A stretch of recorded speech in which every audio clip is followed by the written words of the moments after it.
Hi, good afternoon.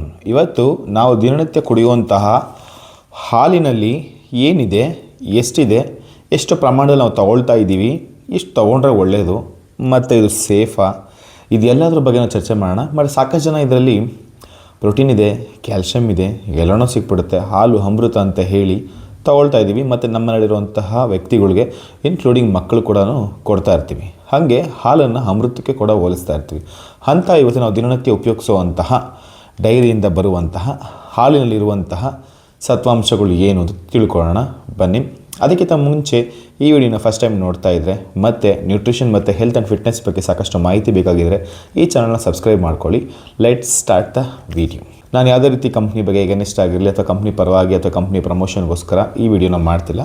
ಇದನ್ನು use ಮಾಡ್ತಿರೋ ನಾವು ಚಿಕ್ಕ ವಯಸ್ಸಿನ ಯೂಸ್ ಮಾಡ್ತಿರೋವಂತಹ ಒಂದು ಫುಡ್, ಎವ್ರಿಡೇ ಯೂಸ್ ಮಾಡುವಂಥ ಒಂದು ಫುಡ್ ಮೆಟೀರಿಯಲ್ ಬಗ್ಗೆ ತಿಳ್ಕೊಳ್ಳೋವಂತಹ ಒಂದು ಸ್ವಾತಂತ್ರ್ಯ ಎಲ್ರಿಗೂ ಇದೆ. ಸೊ ಹಾಗೆ ಅದನ್ನು ನಿಮಗೆ ತಿಳಿ ಹೇಳೋದು ಕೂಡ ಅಷ್ಟೇ ರೈಟ್ಸ್ ನನಗೂ ಇದೆ.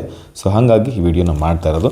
ಸೊ ನನ್ನ ಹತ್ರ ಇರುವಂಥದ್ದು ನಮ್ಮದೇ ರಾಜ್ಯದ ಬಹಳ ಉನ್ನತ ಸ್ಥಾನದಲ್ಲಿರುವಂತಹ ಬಹಳ ದೊಡ್ಡ ಸಾಮ್ರಾಜ್ಯ ಕಟ್ಟಿರುವಂತಹ ನಂದಿನಿ ಹಾಲು, ಪ್ಯಾಶ್ಚರೈಸ್ಡ್ ಟೋನ್ಡ್ ಹಾಲು.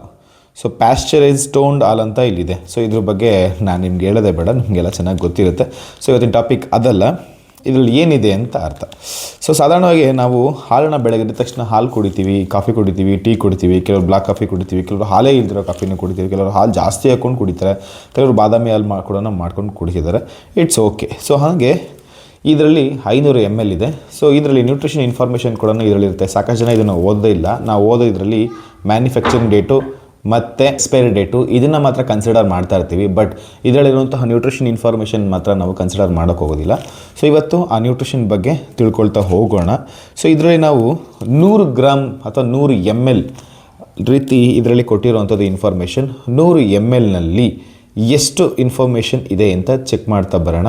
So first of all sugar, carbs ಇದೆಲ್ಲದಕ್ಕಿಂತ ಹೆಚ್ಚಾಗಿ ನಾವಿಲ್ಲಿ ನೋಡಬೇಕಾಗಿರೋವಂಥದ್ದು ಕೊಲೆಸ್ಟ್ರಾಲ್ 9.3 ಮಿಲಿಗ್ರಾಮ್ನಷ್ಟಿದೆ, ಸ್ಯಾಚುರೇಟೆಡ್ ಫ್ಯಾಟ್ 2 ಗ್ರಾಮ್ನಷ್ಟಿದೆ, ನೆಕ್ಸ್ಟು ಪ್ರೋಟೀನ್ 3.3 ಗ್ರಾಮ್ಸ್ ಇದೆ. ನೋಡಿ, ತುಂಬ ಜನ ಹಾಲನ್ನು ಪ್ರೋಟೀನ್ಗೋಸ್ಕರ ಕುಡಿತಿರ್ತೀರಲ್ವ, ಇದನ್ನು 100 ml ನೀವು ನೀರು ಹಾಕದೆ ಅತಿಯಾಗಿ ಕಾಯಿಸ್ದೆ ಕುಡಿದ್ರೆ 3.3 ಗ್ರಾಮ್ ಅಷ್ಟು ಪ್ರೋಟೀನ್ ಸಿಗುತ್ತೆ. ಸಾಕಾಗೋದಿಲ್ಲ. ಒಬ್ಬ ವ್ಯಕ್ತಿಗೆ ಅವನ ತೂಕಕ್ಕೆ ತಕ್ಕ ಹಾಗೆ ಪ್ರೋಟೀನ್ ಬೇಕು. ಈಗ ನಾನು 70 kg ಇದ್ದೀನಿ ಅಂತ ಹೇಳಿದ್ರೆ 70 ಗ್ರಾಮ್ ಪ್ರೋಟೀನ್ ಎವ್ರಿಡೇ ಕೊಡಬೇಕು. ಬಟ್ 3.3 ಗ್ರಾಮ್, ಅದು ಕೂಡ 100 ml ಹಾಲಿನಲ್ಲಿ. ಬಟ್ ನಾವು ಹಾಲನ್ನು ಚೆನ್ನಾಗಿ ಕುದಿಸಿ ಮತ್ತು ಅದಕ್ಕೆ ನೀರೆಲ್ಲ ಹಾಕಿ ಕುಡಿತಿರೋದ್ರಿಂದ ನಮ್ಗೆ ಅಷ್ಟು ಸಿಗೋದು ಡೌಟ್ ಇದೆ. ಇಟ್ಸ್ ಓಕೆ, ಅದು ನೀವು ಅರ್ಥ ಮಾಡ್ಕೊಳ್ಳಿ. ನೆಕ್ಸ್ಟ್ ಬಂದು ಕ್ಯಾಲ್ಶಿಯಮ್ 124 ಮಿಲಿಗ್ರಾಮ್ ಇದೆ, 124 ಮಿಲಿಗ್ರಾಮ್. ನಿಜವಲ್ಲೂ ಒಳ್ಳೆ ವಿಷಯನೇ, ಗುಡ್ ಅಮೌಂಟ್ ಅಂತಲೇ ಹೇಳ್ಬೋದು. ನೆಕ್ಸ್ಟ್ ಬನ್ನಿ sodium, it's salt contents 50 milligram ಇದೆ. ಓಕೆ, ಏನು ಮಾಡೋಕ್ಕಾಗಲ್ಲ. ನೆಕ್ಸ್ಟ್ ಬಂದು ವಿಟಮಿನ್ ಎ 27 UG ಇದೆ. ನೆಕ್ಸ್ಟು ಆ್ಯಡೆಡ್, ಇದೆಲ್ಲ ಆ್ಯಡೆಡ್ ಮಾಡಿರೋದು ಅಂದರೆ ಎಕ್ಸ್ಟ್ರಾ ಹಾಕಿರೋದು ವಿಟಮಿನ್ಸ್ನ. ಇದರಲ್ಲಿ ಹಾಲಲ್ಲಿ ಇಲ್ಲದೇ ಇರುವಂಥದ್ದು, ಇದರಲ್ಲಿರೋದು ಎಕ್ಸ್ಟ್ರಾ ಹಾಕಿರೋವಂಥದ್ದು. ವಿಟಮಿನ್ D2 0.5 UG ಇದೆ. ಓಕೆ, ಸೊ ಇದಿಷ್ಟೇ ಇದರಲ್ಲಿರೋಂಥದ್ದು, ಬೇರೆ ಏನಿಲ್ಲ. ಈ ಕಾರ್ಬ್ಸು, ಫ್ಯಾಟ್ ಇವೆಲ್ಲ ತಲೆ ಕೆಡಿಸ್ಕೊಳ್ಳೋ ಅವಶ್ಯಕತೆ ಇಲ್ಲ. ಬಟ್ ಇದರಲ್ಲಿ ನಾವು ಮೇಜರಾಗಿ ನೋಡಬೇಕಾಗಿರೋಂಥದ್ದು 4 ಐಟಮು ಆ್ಯಡೆಡ್ ಐಟಮ್ ಆಗಿರುವಂಥ ವಿಟಮಿನ್ ಎ ಮತ್ತು D2. ನೆಕ್ಸ್ಟ್ ಬಂದು ಪ್ರೋಟೀನ್ ಮತ್ತು ಕ್ಯಾಲ್ಶಿಯಮ್. ಈ 4 ಒಳ್ಳೆ ಅಂಶ ಇದರಲ್ಲಿರೋವಂಥದ್ದು. ಮತ್ತು ಇದರಲ್ಲಿ ಬೇಡದಿರೋಂಥ ಕೊಲೆಸ್ಟ್ರಾಲ್ ಕೂಡ ಇದೆ. ಬಟ್ ಇಟ್ಸ್ ಓಕೆ, ಅಂತ ತುಂಬ ಹ್ಯೂಜ್ ಕೊಲೆಸ್ಟ್ರಾಲ್ ಅಂತ ಏನಿಲ್ಲ. ಬಟ್ ಇದರಲ್ಲಿ ನಾವು ಕನ್ಸಿಡರೇಷನ್ ಮಾಡಬೇಕಾಗಿರೋದು ಏನು ಅಂತ ಹೇಳಿದ್ರೆ, ನಮಗೆ 100 ಗ್ರಾಮ್ ಅಥವಾ 100 mlನಷ್ಟು ಹಾಲನ್ನು ಅತಿಯಾಗಿ ಕಾಯಿಸದೆ ನೀರು ಹಾಕದೆ ಡೈಲ್ಯೂಟ್ ಮಾಡದೆ ನಾವು ಕುಡಿದ್ರೆ 3.3 ಗ್ರಾಮ್ನಷ್ಟು ಪ್ರೋಟೀನ್ ಸಿಗುತ್ತೆ. ಅದು ಫುಲ್ಲು ಎಸೆನ್ಷಿಯಲ್ ಪ್ರೋಟೀನ್ ಅಂತ ಹೇಳೋಕ್ಕಾಗಲ್ಲ, ಒಂದು ಲೆವೆಲ್ ಆಫ್ ಪ್ರೋಟೀನ್ ಸಿಗುತ್ತೆ. ಇದು ಒಂದು. ನೆಕ್ಸ್ಟ್ 124 ಮಿಲಿಗ್ರಾಮಷ್ಟು ಕ್ಯಾಲ್ಶಿಯಮ್ ಇರೋದು ಬಹಳ ಮುಖ್ಯವಾಗಿರೋಂಥದ್ದು. ಈ ಎರಡು ಬಿಟ್ಟು ಇದರಲ್ಲಿ ಏನೋ ಅಂಥದ್ದು ಏನೂ ಇಲ್ಲ. ಸೊ ಹಾಲನ್ನು ನೀವು ಮೇಯ್ನ್ ಫುಡ್ಡಾಗಿ ಕನ್ಸಿಡರ್ ಮಾಡ್ತಿದ್ರೆ ಸೊ ಇದು ನಿಮಗಲ್ಲ. ಆ್ಯಂಡ್ ನೆಕ್ಸ್ಟ್ ಇದರಲ್ಲಿ ಮಿಲ್ಕ್ ಸಾಲಿಡ್, ಇಲ್ಲಿ ನೀವು ನೋಡಬಹುದು ಮಿಲ್ಕ್ ಸಾಲಿಡ್ ವಿಟಮಿನ್ ಎ ಮತ್ತು ಡಿನ ಆ್ಯಡ್ ಮಾಡಿರುವಂಥದ್ದು. ನೆಕ್ಸ್ಟು ಇಲ್ಲಿ SNF 8.5% ಇದೆ. ನೆಕ್ಸ್ಟು ಅಲರ್ಜಿಕ್ ಅಡ್ವೈಸ್ ಕೊಡೋದು. ಕೆಲವರಿಗೆ ಲ್ಯಾಕ್ಟೋಸ್ ಇಂಟಾಲರೆನ್ಸ್ ಇಶ್ಯೂಸ್ ಇರುತ್ತಲ್ಲ, ಸೊ ಅಂಥವ್ರಿಗೆ ಹಾಲಿನ ಉತ್ಪನ್ನ ಕಂಡ್ರೆ ಆಗೋಲ್ಲ. ಸೊ ಅಂಥವ್ರಿಗೆ ಇದನ್ನು ದೂರ ಇರೋದ್ರಲ್ಲಿ ಕೂಡ ಮೆನ್ಷನ್ ಮಾಡಿದ್ದಾರೆ. ಸೂಪರ್ ವಿಷಯ.